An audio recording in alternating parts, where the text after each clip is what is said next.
Okay, so you probably saw the previous video, part one. Part two, this video here, is also a part of a Behind the Business Wisdom Wednesday. Won't call it a rant. We won't call it a ramble, but just a really good convo chat. So if you're new here, my name is Keisha Melissa Speaks.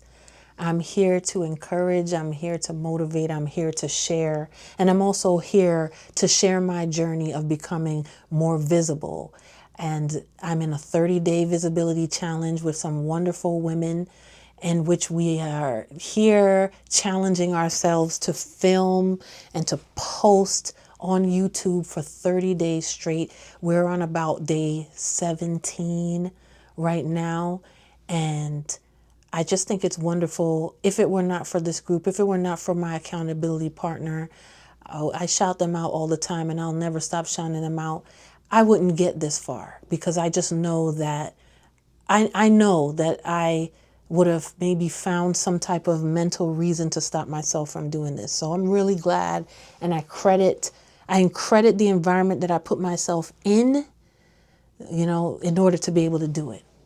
So anyways, in the first video, I talked a lot about the fact that in order for someone to do the work, the inner work on themselves, that I believe that there is work before the work. Okay.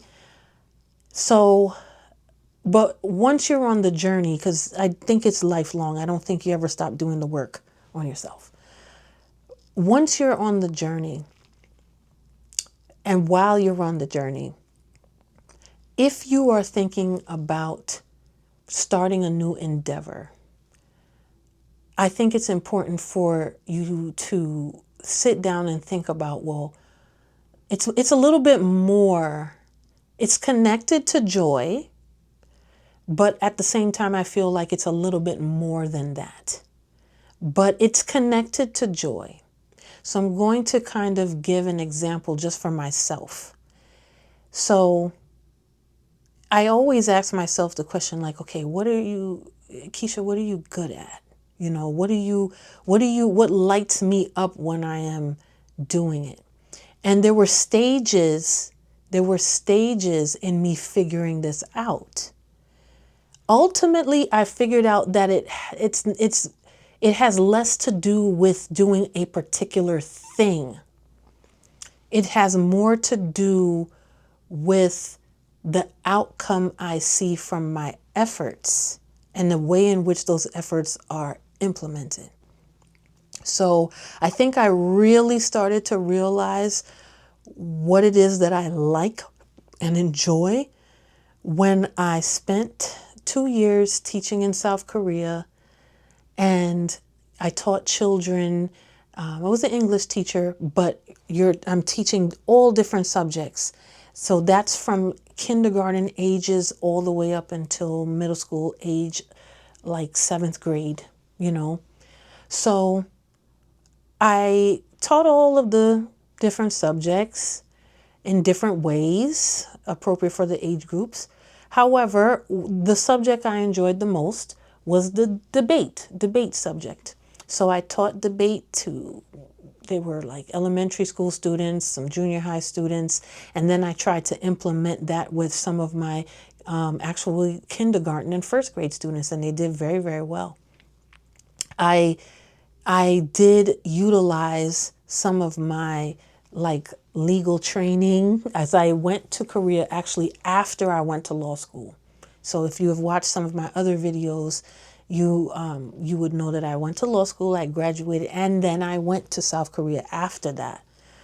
So either way, one of the things that kind of gave me a little sign is that, well, I love teaching the kids debate.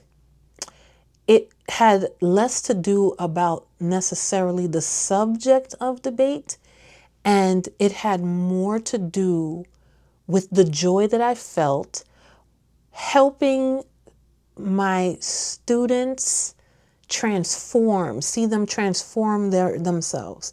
So, for example, I would have a student that would be scared just to stand up and say their name. You just say, Okay, just introduce yourself. Hi, what's your name?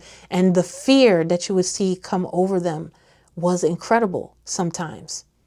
And even when I came back from Korea, I taught in an after school program in New York City. I taught as debate. I was a debate coach. And that was the very same thing. I enjoyed seeing kids go from being scared to speak to winning debate competitions through my assistance, through my, guidance, and pulling out of them things that were already there inside of them. And I said, okay, that's the thing. It's not necessarily, the subject of debate. While but I realized that I use debate as the vehicle to help them build self-confidence and feel more have more self-assuredness and develop an ability to reason through things and to advocate for themselves. I enjoyed helping them advocate for different positions. I enjoyed seeing them develop the confidence. You could see it throughout their posture, their, just everything, from being scared to speak to just being able to just stand up in a room full of people and debate on subjects that had, a lot of intricacy or controversy to them. So then we fast forward, and I identified a feeling. I identified a feeling there that I said, okay, it's not just about debate, it's the way I use the subject to build up others. So I said, that gives me joy. That lights me up. That makes me excited.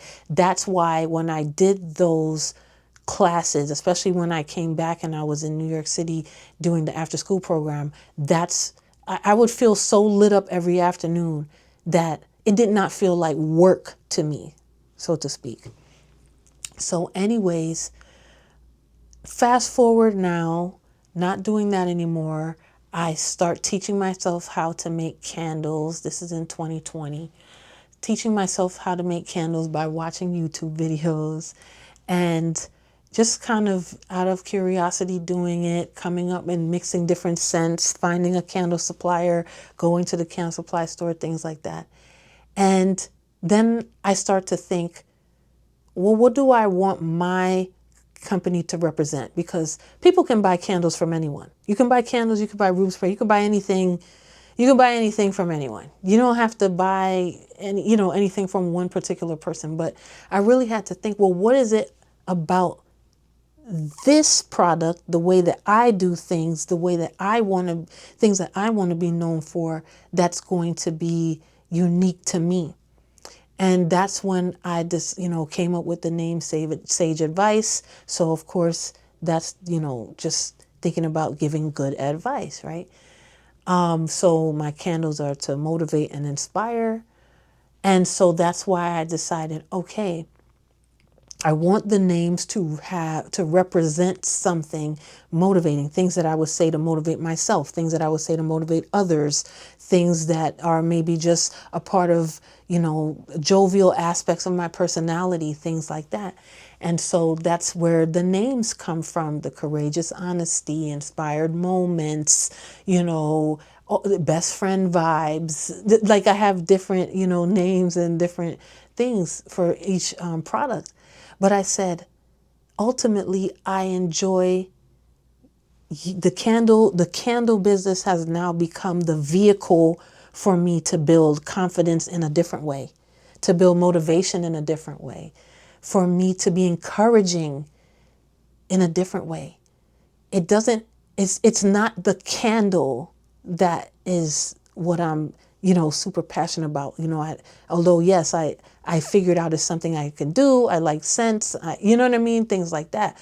However, it's what it represents. Like it's the vehicle for what I really enjoy, which is to bring joy, to bring encouragement, to boost confidence, to make people feel at home, to make people feel cozy, to make people, bring back memories that feel good and have good associations with themselves and things that they have done in their lives. So now it's not something that, even though it seems like something very simple, it seems like something that would be very obvious, right? But for the most part, it really took many years for me to kind of key in on that, because there had been different aspects throughout my life that showed me, I like to be a good friend. I like to be this person that's helpful. I like to be somebody that someone can count on, things like that. But those two instances, I think, were really what brought it to light, because I said, wow, I am getting so much joy watching people transform. And now with my business, even if it's just seeing their eyes light up when they smell the candle, the joy that you see exude from their body, you could see it all over their face, their countenance, everything, that they are really taken somewhere by something that I made that brings them some type of joy. And it becomes a whole experience. So then I start to say, okay, I like using things as a vehicle, finding a way to give positive experiences to people that help them to strengthen themselves up from inside. And I'm like, okay, so when I think about certain decisions I made, like to go to law school, there are elements in there that attracted me. Advocacy, helping people to advocate for themselves better, things like that. Those are the parts that were attractive to me. And now I'm able to actually pinpoint it better to say, why are those, it's just me. It's just me. It's what lights me up.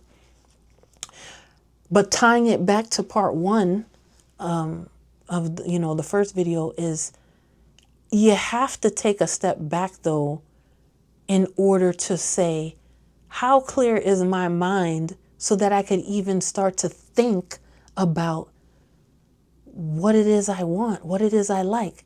And then sometimes you might start to think about what you like and stop yourself in the midst of you thinking about what you want to do and what you like and all that. And it's just like, we have to give ourselves permission to ask certain questions.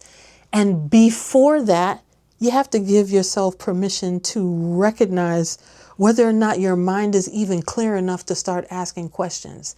Is your mind clear enough? Do you have any bias that's standing in your way, distraction that's standing in your way, impediment somehow, some type of fear to thinking freely?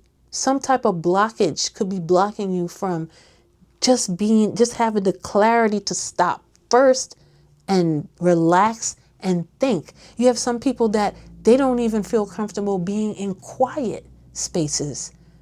They feel uncomfortable just being quiet, just sitting, just like, it might be simple to some to write in a journal. Some people don't give themselves permission to do that. Some of them don't even know that there's even permission that they need to give. They're so blocked up. But I encourage you today to start to think to yourself, and I do it all the time. What are some ways in which I may not be free to think? I may not be free to really even start to question myself properly about why I like something.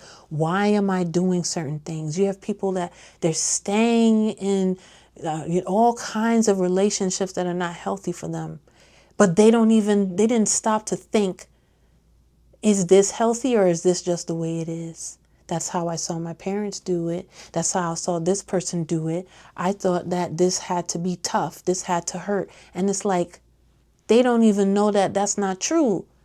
They don't even know that that's not true, that a lot of the ways that they think are just lies. So I encourage you today to really start to say, this is only if you really want to know. And consider yourself blessed that you have even come this far to watch this video and to even be able to think, am I really thinking about things clearly? To me, that's a blessing to even have the mind to stop and ask yourself that question. And that's just a few of the things that I think need to be done before someone can, quote unquote, do the work. Whatever that means, whatever that means. It means so many things to so many people. But anyways, we're all on the journey, right? We're all on the journey. So we're all just getting through this together. We're getting through it together. So thank you for listening. Great conversation. You helped me get a lot of things off my mind today, so I appreciate that. And you let me know in the comments what you think. Are there ways in which you have recognized, that you were blessed to recognize, quite frankly, that maybe you are stuck somewhere, even if you don't know where, even if you don't know how? But have you ever given yourself the chance to say, where am I stuck? Why am I stuck? Why do I think I'm stuck? Is there some other limiting belief or some other thing, egotistical thing, that's making me even say that word that I'm stuck? Because you're always free to do whatever you want. We're all free to do whatever we want to do. That includes the things that keep us stuck. That includes the things that keep us distracted too. But is it working for us, is the question. Is it working for us to be the way that we are, to live the way we're living, to do what it is that we're doing? Is it working for you? I don't think enough people ask that question. They're just too busy doing the same thing. But is it working for you? Is it working? I know a lot of things that aren't working for me. So that's why I'm doing something different than I would ever do. I'm getting on YouTube. I'm sharing. I'm putting myself out there. And I'm saying it has not been working for me to not be visible. So let's try something different. Let's try being visible. Let's try speaking. Let's try calling it out. Let's try this form of manifestation and see if it works. Let's try it. So thank you. Please like and subscribe, not just because I'm randomly asking, but because I do love making new friends. We love making new friends. We love friends that want to strengthen their mindset. We love it. We love it. You want to strengthen your mindset? You want to stay young and juicy? We love it. We love it. So have a great rest of your day, evening, no matter what it is, no matter where you are in the world. And I appreciate you so much. I appreciate every single person that stops to watch or listen to my videos. I really appreciate it very much. And I definitely want to hear from you in the comments, your opinions, your questions, your thoughts on anything that was discussed. I just love it. I just love it. So let's continue the conversation in the comment section about what you think. Do you think that there is work before the work? Or do you think it's all just the same? Do you think it's all just the same? And have you realized what your true calling that lights you up actually is? Some people think it's a title of a job. I recognize that it wasn't any other title, because in any way, shape, or form, no matter what the world might call it, if I am doing that thing that I described to you before, which is helping someone transform into a more confident, self-assured version of themselves, that's where I find a lot of peace and a lot of joy.